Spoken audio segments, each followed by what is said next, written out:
Сәлем достар, бірге үйренейік. Бүгін біз сіздермен бірге жеміс атауларын үйренеміз. Алма, банан,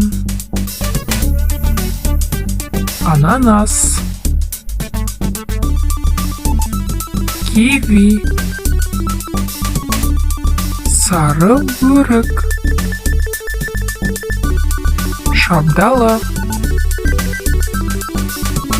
лимон,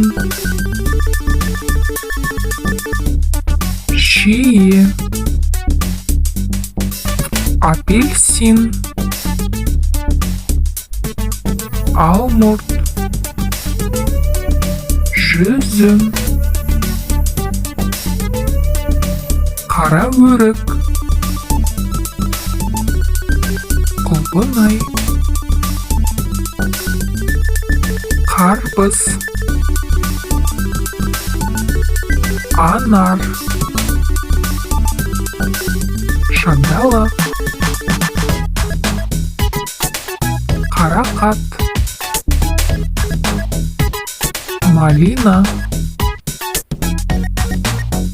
кокос, қауын.